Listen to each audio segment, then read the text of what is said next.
सी अवस्था, बहुत छोटी, जिसके पिताजी का काम केवल एक था, मछली पकड़ने का जाल बनाना।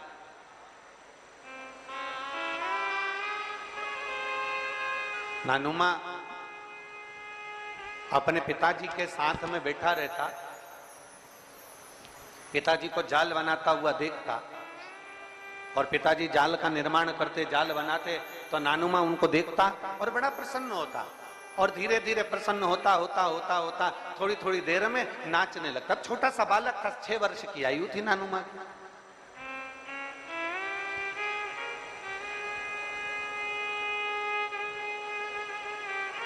बहुत छोटी सी अवस्था, 6 वर्ष की अवस्था है। 6 वर्ष की अवस्था में नानुमा ने जाल बनाते हुए देखा, और जाल बनाते बनाते देख नाच, बड़ा प्रसन्न हुआ, बड़ा खुश हुआ, नाच रहा है, आनंद कर रहा है। अब पिताजी का ध्यान नानुमा पर गया, जाल बनाते हुए, मछली पकड़ने के जाल को बनाते बनाते पिताजी का ध्यान नानुमा के ऊपर गया। पिताजी का ध्यान, और पिताजी ने पूछ लिया, जैसे पानी गिर रहा है, बारिश हो रही है, आप लोग छाता लगाए, पन्नी लगाए, नीचे जमीन पूरी गीली हो रही है, तो भी आप लोग, आपका ध्यान शिव महापुराण में लगा हुआ है, आपका ध्यान शंकर की ओर लगा हुआ है। अब नानुमा, पिताजी जाल बना रहे हैं, पिताजी मछली पकड़ने के जाल का निर्माण कर रहे हैं, नानुमा उनको जाल बनाता हुआ देखकर थोड़ी देर में खुश हो जाता, थोड़ी देर में नाचने लगता, थोड़ी देर में प्रसन्नचित होकर आनंदित हो। बड़ी प्रसन्नता नानुमा के अंदर थी, बड़ी प्रसन्नता।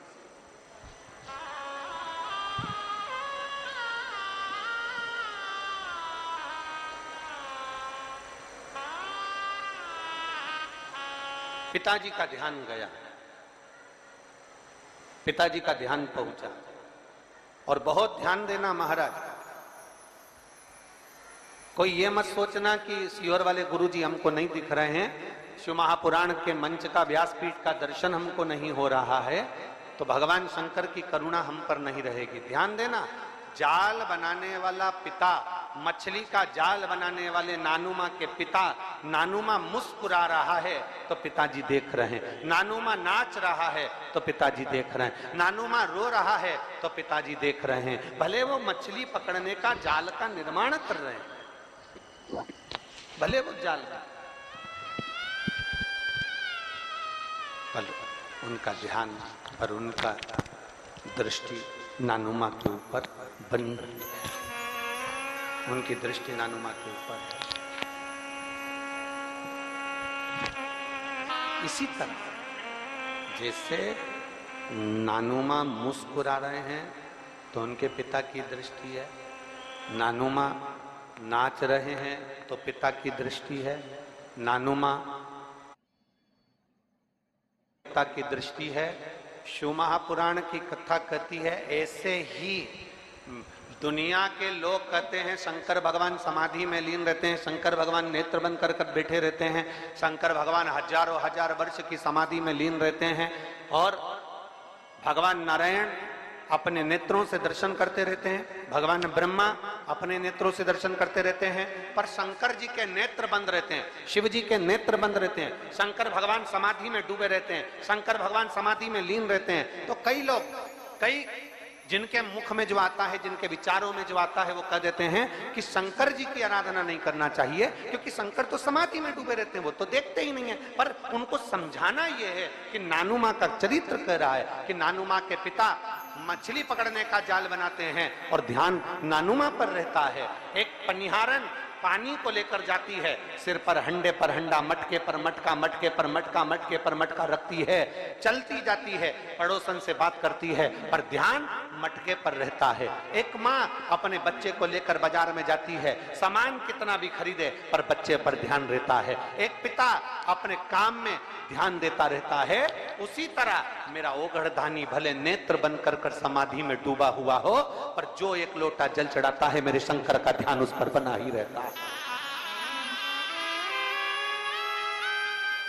मेरे शिव का ध्यान, मेरे शंकर का ध्यान, मेरे शंभू का ध्यान, मेरे उघड़दानी का ध्यान, मेरे त्रिकालदर्शी कैलाशी अविनाशी का ध्यान उस पर बना ही रहता है। आप क्या कर रहे हो? आप कैसे पुकार रहे हो?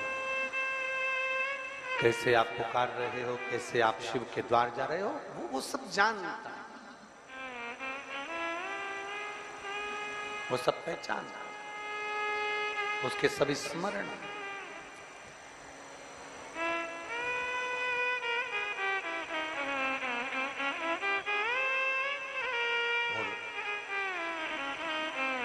मछली पकड़ने का जाल बनाते बनाते पिताजी ने पूछ लिया। मछली पकड़ने का जाल बनाते बनाते पिताजी ने पूछा, नानुमा तो कभी तो मुस्कुराता है, कभी नाचता है, कभी गाता है। नानुमा क्या तेरे मन में, क्या तेरे चित्त में, क्या तेरी वृत्ति में चल रहा? कभी तो तू नाच रहा, कभी तो तू गा रहा, कभी तो तू झूम रहा। क्या तेरे मस्तिष्क में, क्या तेरी बुद्धि में, क्या तेरे चित्त में चल रहा? तेरी बुद्धि में चल क्या रहा? तेरे मन में चल क्या रहा? शिव भक्त फिर निवेदन करेंगे इस पवित्र व्यासपीठ वेत्रवती शिव महापुराण की कथा से। फिर निवेदन करेंगे, कभी अपनी जिंदगी में कितना भी दुख आ जाए, कभी अपने जीवन में कितनी भी तकलीफ आ जाए, कभी अपने जीवन में कितना भी कष्ट आ जाए, शिव पुराण कहती है अपने दुखड़े को जगत में मत रोना, अपने दुखड़े को अपने पिता महादेव के चरणों में जाकर रोना। कितना ही दुख,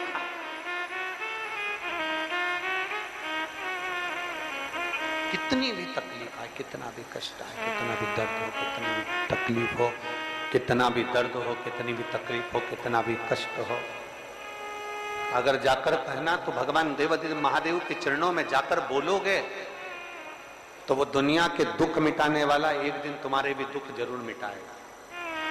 पर अभी कथा में कहा कि दो चीजें ध्यान रखना,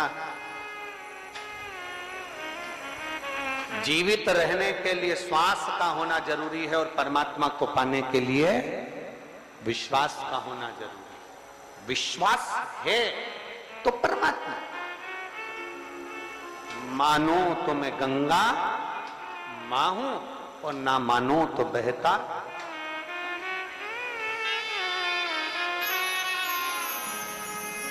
आप मानो तो मैं मां हूं, आप मानो तो मैं गंगा मां हूं, ना मानो तो बहता पानी। आप मानो तो आपके नजदीक में, आपके घर के पास में जो शिवालय है भगवान शंकर का, एक छोटा सा शिवलिंग है।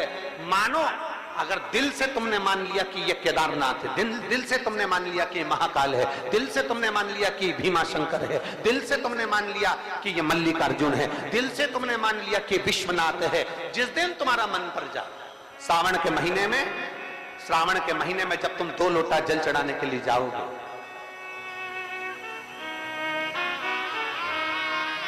श्रावण के महीने में जब तुम 2 लोटा जल चढ़ाने के लिए जाओगे और 2 लोटा जल तक तुम अपने हाथ में लेकर चढ़ाओगे, जिस दिन तुम्हारा चित्त में मन में आ जाए कि आज मैं विश्वनाथ नहीं गई हूं, मैं सावन के महीने में मैंने विश्वनाथ का दर्शन नहीं करा है, सावन के महीने में मैं काशी नहीं गई, सावन के महीने में मैं गंगा के घाट पर नहीं गई, जिस दिन सावन के महीने में तुम्हारे मन में आ जाए, 2 लोटा जल लिया, शंकर जी को चढ़ाते हुए अपने मन में विचार कर लिया कि मेरे विश्वनाथ, मैं तुम्हारे दरवाजे तो नहीं आ सकी, पर मेरे जल में अगर बल होगा तो इस जल को आप वहां से यहां आकर स्वीकार कर लोगे। वो विश्वनाथ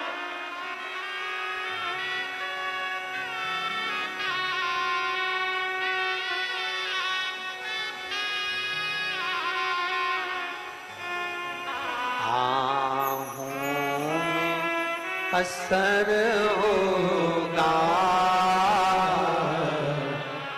घर बैठे बुला लेंगे, तुम रूठे रहो बोले,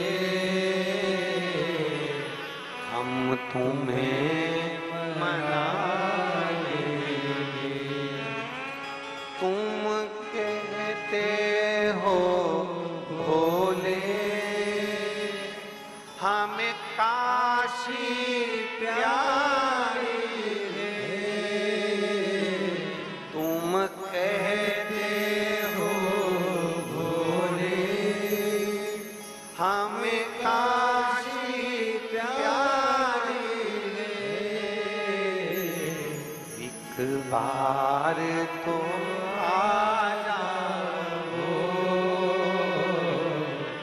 एक बार तो आ जाओ,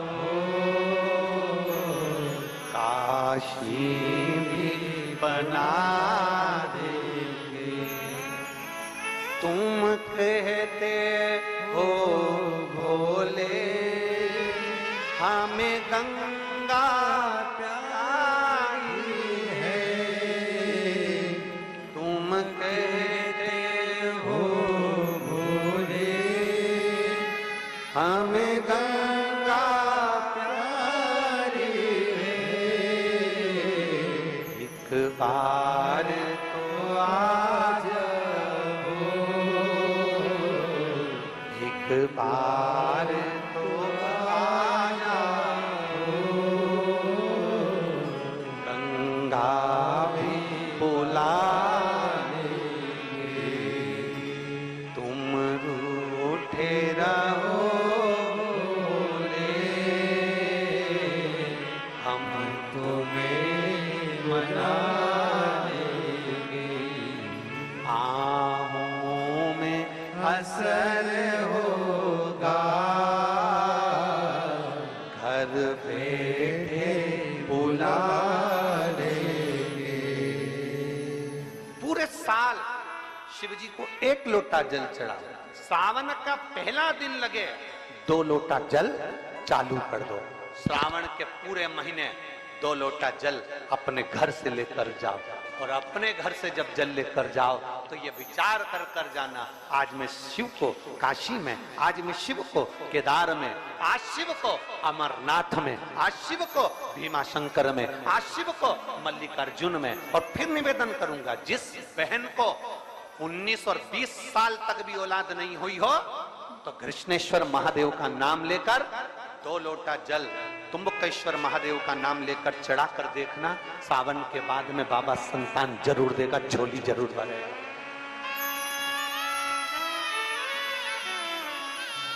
कहीं नहीं जाना, अपने नजदीक में, अपने घर के पास में, अपने मोहल्ले में, अपनी गली में, अपने चौराहे पर, अपने घर के पास में जो शिवालय हो, जो शंकर का मंदिर हो, वहां जाओ, 2 लोटा जल समर्पित करो।